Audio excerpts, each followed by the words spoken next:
জান্নাতে যাওয়া বরদাস্ত করতে পারি না।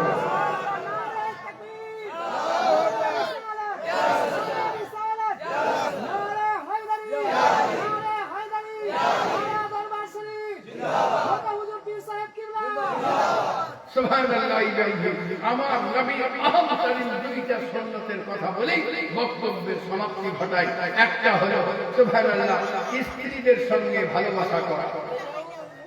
আল্লাহর নবী সাহিবে লাওলা মা আয়েশা সিদ্দিকা রাদিয়াল্লাহু তাআলা আনহাকে বলেন, আয়েশা তুমি পানি খাচ্ছ, আমার জন্য একটু ছেড়ে রেখে দিও। জোরে পড়তে হবে, জোরে পড়তে হবে। সুবহানাল্লাহ, মা আয়েশা সিদ্দিকা রাদিয়াল্লাহু তাআলা আনহা পানি ছেড়ে রাখলেন। সুবহানাল্লাহ, আপনি গেলে যাওয়ার পরে সুবহানাল্লাহ নবী পাক জিজ্ঞাসা করলেন, আয়েশা কোন জায়গায় কাট লাগিয়েছো? মা আয়েশা সিদ্দিকা বলেন, ইয়া রাসূলুল্লাহ এই জায়গায় কাট লাগিয়েছি। আমার নবী সাহিবে লাওলা ওই জায়গাতে ঠোঁট লাগান যে জায়গায় মা আয়েশা সিদ্দিকা ঠোঁট লাগিয়ে পানি পান করতেন। আচ্ছা, মোহাব্বত বাড়বে না কমবে? অবশ্যই আর একটা আহম সুন্নাত হলো আমার নবী সাহিবে লাওলা পবিত্র জবানে সাদ করেন, বিররুল ওয়ালিদাইনি আফজালু মিনাস সালাতি ওয়াস সাদাকাতি ওয়াস সাওমি ওয়াল হজ্জি ওয়াল উমরাতি ওয়াল জিহাদি ফি সাবিলিল্লাহ। মা বাপের সঙ্গে উত্তম ব্যবহার করা নামাজ অপেক্ষা উত্তম, রোজা অপেক্ষা উত্তম, হজ অপেক্ষা উত্তম, আল্লাহর রাস্তায় সেবার মাথা কাটিয়ে দেওয়ার চাইতে উত্তম। তার কারণ হলো আপনি যত বড়ই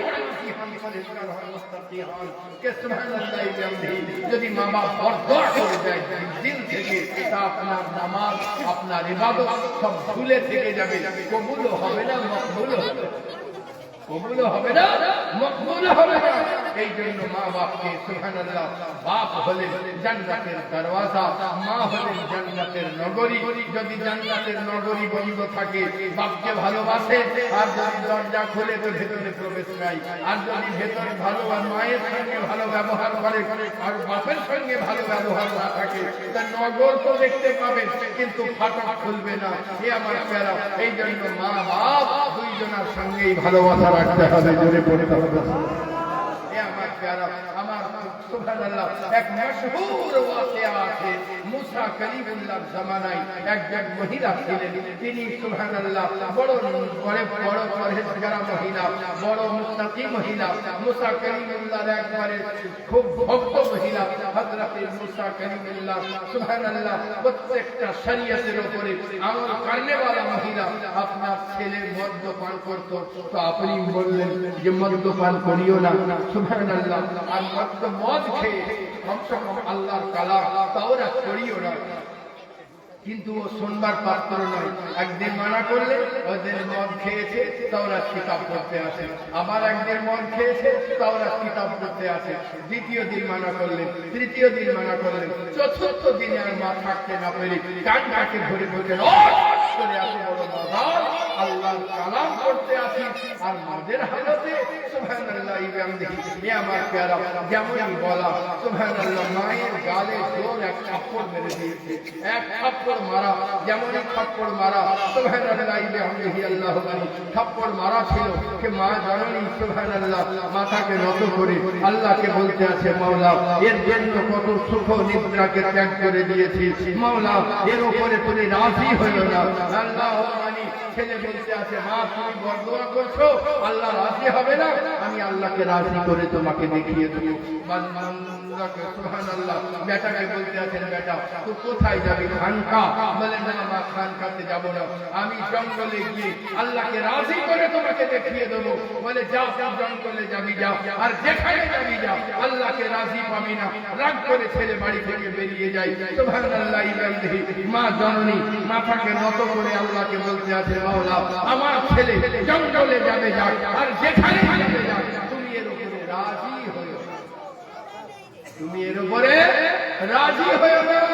এ আমার প্যারা ওই ছেলে জঙ্গলে গিয়ে তৎকালীন যে ইবাদত সেই ইবাদতে মগ্ন হয়ে যায় সুবহানাল্লাহ গাছের ফল পাতা খেয়ে ঝর্ণার পানি খেয়ে সুবহানাল্লাহ আল্লাহর ইবাদতে মগ্ন হয়ে যায় শরীর ক্ষীণ প্রায় হয়ে গেছে পাতলা হয়ে গেছে হাড়ে চামড়ায় লেগে গেছে বহুদিন ধরে আল্লাহর ইবাদতে মগ্ন এ আমার প্যারা সুবহানাল্লাহ ইলাহি কোনদিনের তরে মোনাজাতের মুহূর্তে আমাদের মতো এক গুচ্ছের জিনিস চাহে না কোনদিন চাহে না শুধু আল্লাহকে রাজি করতে করার জন্য বলে মাওলা তুমি আমার উপরে রাজি হয়ে যাও বাস এতটুকু কথা প্রতিদিন তার করার আরজি থাকে আল্লাহর দরবারে সুবহানাল্লাহ ইলাহি আনুমানিক 40টি বছর অতিক্রম করে দিয়েছে দুর্বল হয়ে গিয়েছে সুবহানাল্লাহ আল্লাহর দরবারে হাত উঠিয়ে প্রার্থনা করে মাওলা মাওলা তুমি গফুর তুমি করিম তুমি রহিম মাওলা অর্থ চাই না প্রতিপত্তি চাই না দুনিয়ার কোনো জিনিস চাই না মাওলা তুমি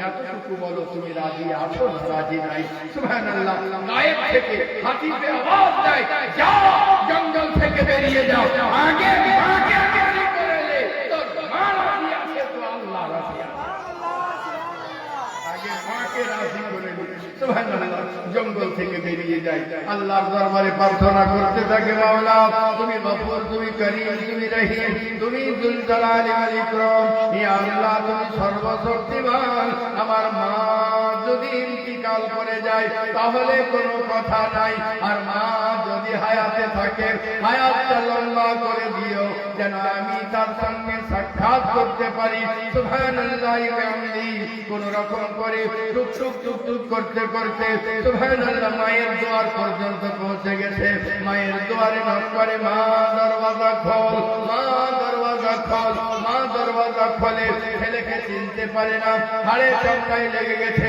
গাল ঢুকে গেছে গোপ বড় হয়ে গিয়েছে দাড়ি বড় হয়ে গেছে এ আমার প্যারা সুবহানাল্লাহ এই চোখগুলো বসে গেছে হাড়ে চামড়ায় লেগে গেছে চেহারার পরিবর্তন চলে এসেছে মা বলেন তোমাকে তো চিনতে পারলাম না তুমি কে গো লক্ষ্মী জিজ্ঞাসা বলতে আছে মা আমি তোমার সেই ছেলে যে তোমার গালে চপেটা ঘাত করেছিল থাপ্পড় মেরেছিল মা তুমি আমাকে মাফ করে দাও মা বলতে আছেন বেটা বেরিয়ে যাও আমার সেই থাপ্পড়ের আওয়াজ আমার কলবের ভিতরে এখনো গুনতে আছে আমার দিলে এখনো ওই আওয়াজ এখনো গুনতে আছে আমি তোকে মাফ করবো না যা বেরিয়ে যাও দেশের বন্ধু বান্ধবকে সঙ্গে লাগিয়ে দিয়ে এক বড় এলাকা জুড়ে আগুন লাগিয়ে দেয় আগুন লাগানোর পরে আগুনে ঝাঁপ দিতে যাবে গায়ের এক বৃদ্ধ জিজ্ঞাসা করলো বেটা আব্দুর রহমান বহুদিন ছিলে না আগুন লাগিয়েছ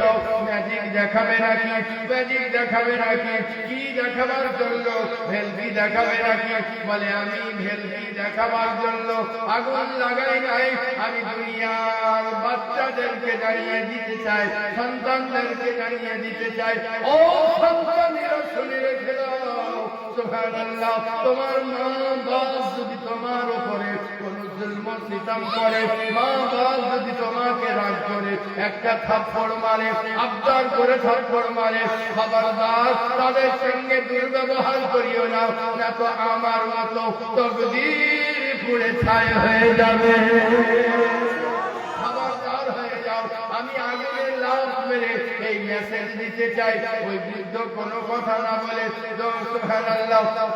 সুবহানাল্লাহ হাঁটতে হাঁটতে এসে আসলো তার মায়ের কাছে এসে আওয়াজ দেয় আব্দুর রহমানের মা তুমি কোথায় ঘরের ভিতর থেকে বৃদ্ধা আওয়াজ দেয় ভেতরে বলে বাইরে এসো বাইরে বেরিয়ে আসে বৃদ্ধাকে বলে তুমি কি জানো তোমার ছেলে আগুন লাগিয়েছে আগুনে ঝাঁপ দিতে চাই সুবহানাল্লাহ কি হয়েছে কেন ঝাঁপ দিতে চাই আমি জানি না তবে আগুনে ঝাঁপ দেওয়ার জন্য সে প্রস্তুতি নিয়ে নিয়েছে সুবহানাল্লাহ যেমন শোনা মায়ের দিল গলে গিয়েছে মা সাজদায় পড়ে গিয়ে আল্লাহর দরবারে প্রার্থনা করে মাওলা আমার ছেলে চলে যাক আমি চাইনি আমার ছেলে ধ্বংসীভূত হয়ে যাক, আমি চাইনি আমার ছেলে ধ্বংস হয়ে যাক, আমি চাইনি।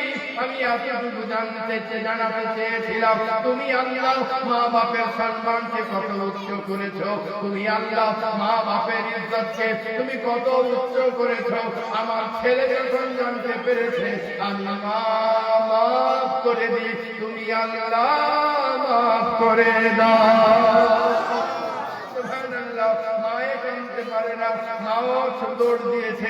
সুবহানাল্লাহ, খিনকায় প্রায় মহিলা দৌড়তে দৌড়তে এসে সুবহানাল্লাহ আওয়াজ দেয়, বেটা আব্দুর রহমান তুমি কোথায়? আগুনের ভেতর থেকে আওয়াজ আসে, মা আমি আগুনের ভেতরে। বলে বেটা পড়ে যাচ্ছ না? বলে কিছুক্ষণ আগে আগুন হারাহাত করছিল, মনে হচ্ছিল জানো জ্বালিয়ে পুড়িয়ে ছাই করে দেবে, কিন্তু এখন দেখলাম আগুন আমার জন্য ঠান্ডা হয়ে গেছে। মাকে বলতে আছে বেটা, বেটাকে বলতে আছে মা, বেটা রে বলতে পারি আগুন কেন ঠান্ডা হলো? বলে আল্লাহ আমার উপরে দয়া করেছে।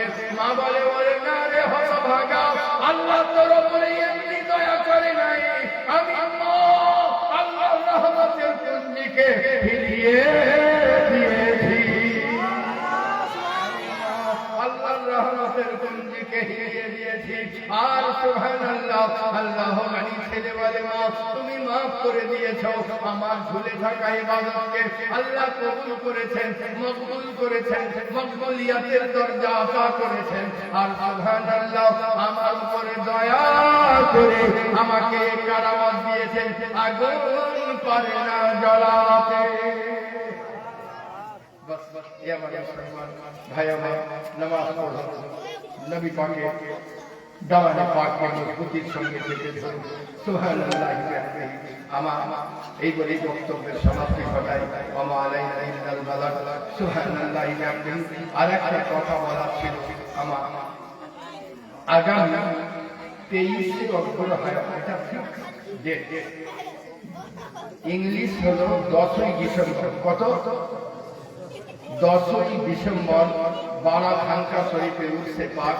প্রাণ ভরা ভালোবাসার সাথে আপনাদের সকলকে দাওয়াত জানাই, দাওয়াত গ্রহণ করবেন। আল্লাহ নিয়ে গেলে যাবেন। আমি মুরাদাবাদের মৌলানা মুফতি পীর ও মুর্শিদ আলে রাসূল নিজামুদ্দিন সাহেবকে দাওয়াত দিয়েছি, তিনি আসবেন। সুবহানাল্লাহ। ভাগলপুরের পীর সাহেব হযরত সৈয়দ আহরাম আলম সাহবানীকে দাওয়াত দিয়েছি, তিনিও আসবেন। আরো আলে রাসূলরা থাকবেন। আর আমার পাল্লাতে যত মুফতিরা থাকেন তারা তো থাকবেনই। সুবহানাল্লাহ। প্রাণ ভরা ভালোবাসার সাথে সকলকে দাওয়াত জানালাম। আল্লাহ নিয়ে গেলে যাবেন ইনশাআল্লাহ। আর একটা কথা ফিনিশিং, সেটা হলো ওযুর পরে। কিসের পরে? ওযুর পরে 3 বার যদি কেউ ইন্না আনজালনা পড়ে, কতবার? সূরা কাদর ইন্না আনজালনা পড়ে একবার যদি পড়া অভ্যাস রাখে তা তার হাসর হবে শহীদের সাথে। সুবহানাল্লাহ। জোরে জোরে।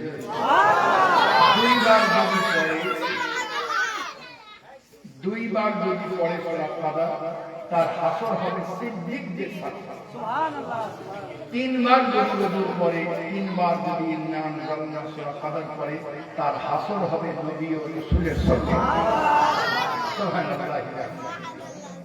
আর রাতে ঘুমাতে যাওয়ার সময় ওযু থাকলে খুব ভালো, ওযু না থাকলে কোনো কথা নাই।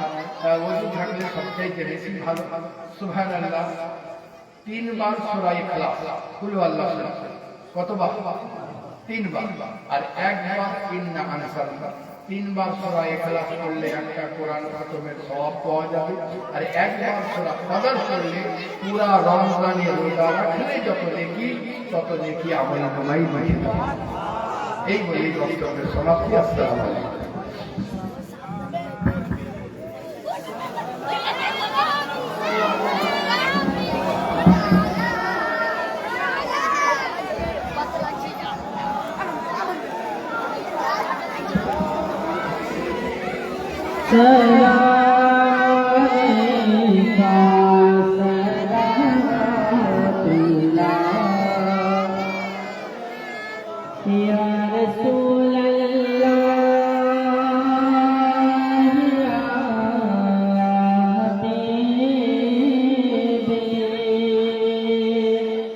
सल्लल्लाहु तआला अलैहि वसल्लम या नबी कमली वाले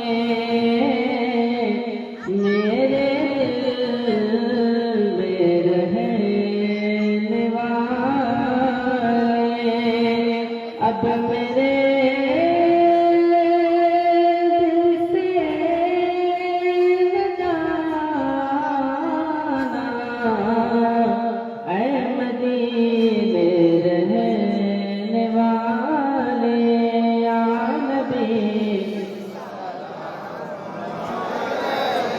या रसूल सलाम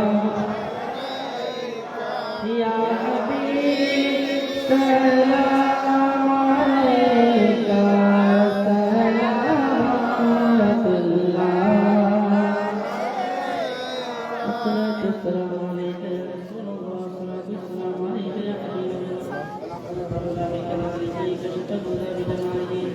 अस्सलातु अलैका या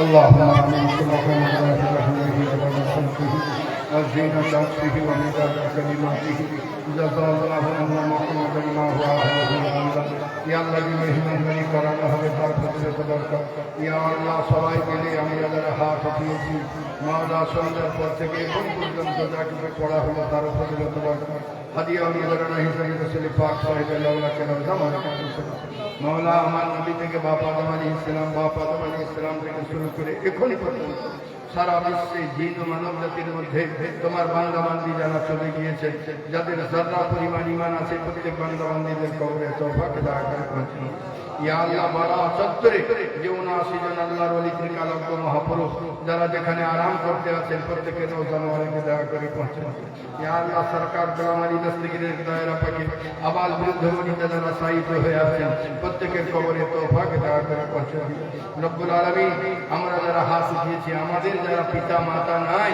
তাদের কবরে তওবাকে দয়া করে পৌঁছে দিয়ে যাদের মাতা পিতা দুনিয়াতে হায়াতে আছেন তাদের পূর্ণ মুসলমান বানিয়ে দিয়ে ইয়া আল্লাহ যে বাড়িতে বসেছিলাম এই বাড়ির মালিকের পিতৃকুলের পিতা মাতা মাতৃকুলের মাতা পিতা ও তাদের অধিকতন যারা দুনিয়া থেকে চলে গিয়েছেন প্রত্যেকের কবরে তওবাকে দয়া করে পৌঁছে দিয়ে ইয়া আল্লাহ যারা বাবা হায়াতে আছেন তাদেরকে পূর্ণ মুসলমান বানিয়ে দিও ইয়া আল্লাহ বাড়িকে বরকত আতা করিও ইয়া আল্লাহ তার বাড়িকে ইসলামিক বাড়ি হিসেবে পরিগণিত করে দিও ইয়া আল্লাহ রুজি রোজগারে খেতে খামারে বরকত আতা করিও সচ্ছলতা আতা করিও ইয়া আল্লাহ তার সঙ্গে সঙ্গে আমাদের সকলের উপরে করুণা বর্ষণ করিও রব্বুল আলামিন যারা অসুস্থ শিফা আতা করিও মাওলা এসআইয়ের মাধ্যম দিয়ে যে চক্রান্ত চলতে আছে ইয়া আল্লাহ সারা ভারতবাসীর উপরে করুণা বর্ষণ করিও খাস করে পশ্চিমবঙ্গের হিন্দু মুসলমান সকলের উপরে করুণা বর্ষণ করিও ইয়া আল্লাহ মুসলমান ভাইদের উপরে করুণা বর্ষণ করিও ইয়া আল্লাহ তুমি তার সঙ্গে সঙ্গে আমাদের সকলের